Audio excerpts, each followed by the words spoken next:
Hello and अस्सलाम वालेकुम everyone. My name is doctor Zuhair and you watching quantum consciousness. आज का हमारा सवाल एक बहुत गहरा सवाल है। क्या हमारे जिस्म में जितने भी एटम्स हैं वो दुनिया के जितने पुराने हैं? क्या हम आज भी उतने पुराने हैं जितनी पुरानी दुनिया है? तो आइए देखते हैं। आज का सवाल दिल दहला देने वाला है। क्या आप जानते हो कि आपके जिस्म का हर एटम जमीन से भी पुराना है? यह सिर्फ एक साइंटिफिक फैक्ट नहीं बल्कि एक रूहानी रिमाइंडर भी है।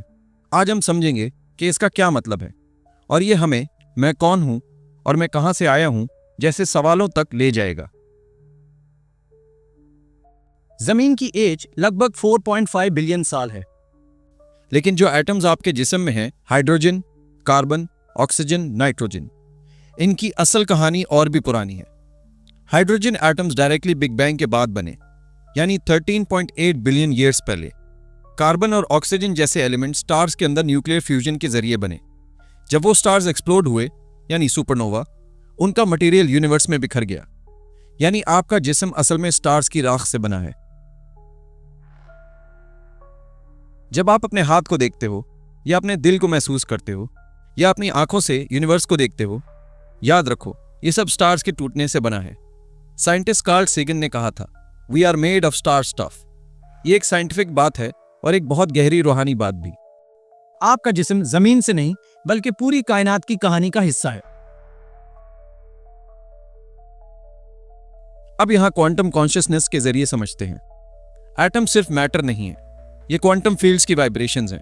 यानी असल में आप एक चलती फिरती सिम्फनी हो जो बिलियंस ऑफ साल पुरानी है। हर एटम असल में एक क्वांटम मेमोरी रखता है। वो हमेशा रिकन्फिगर होता है, नए मॉलिक्यूल्स बनाता है, नए सिस्टम्स बनाता है। आपका जिस्म टेम्परेरी है, लेकिन आपके एटम्स इटर्नल साइकिल में हमेशा घूमते रहते हैं। कुरान में अल्लाह ने कहा, हमने इंसान को मिट्टी से बनाया, और ये मिट्टी असल में वो एलिमेंट्स हैं जो स्टार्स के अंदर बने। सोचने वाली बात यह है, अगर हमारा जिस्म जमीन से पुराना है और उसके एटम्स स्टार के एक्सप्लोजन से आए हैं, तो असल में हमारी फिजिकल एग्जिस्टेंस एक कॉस्मिक जर्नी का पार्ट है। लेकिन सिर्फ एटम्स पर फोकस करना गलत है। जिस्म तो स्टारडस्ट है, लेकिन रूह उस क्रिएटर का अमर नूर है। यानी हमारी असल आइडेंटिटी मैटर से भी पूरी नहीं होती, वो रूह के साथ कंप्लीट होती है।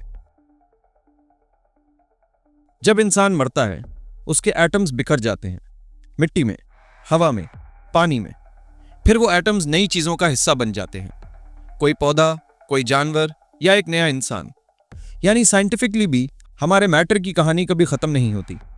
रूहानी तौर पर भी कुरान कहता है कि मौत सिर्फ एक फेज है, असल जिंदगी तो उसके बाद शुरू होती है। जब आप ये सुनो कि आपके जिस्म का हर एटम जमीन से भी पुराना है, तो ये सिर्फ एक फैक्ट नहीं, ये एक रिमाइंडर है कि आप एक कॉस्मिक कहानी जो कि बिलियंस ऑफ सालों पहले लिखी जा रही थी, आप उसका एक हिस्सा थे।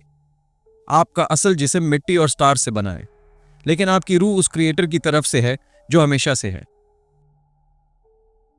कभी कभी हम अपने आप को छोटा समझ लेते हैं, लेकिन असल में हमारी कहानी सबसे पुरानी कहानियों में से जुड़ी है।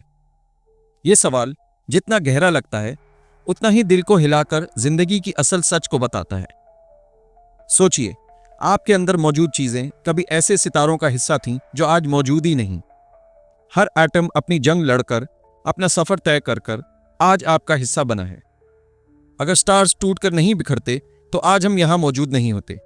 इंसान के अंदर एक पुरानी आवाज है जो हमेशा उसे अपनी बुनियादी असल को याद दिलाती रहती है।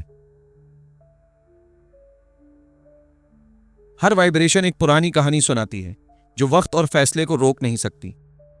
यह साइकिल इस बात का सबूत है कि कुछ भी असल में फना नहीं होता, सिर्फ बदलता है।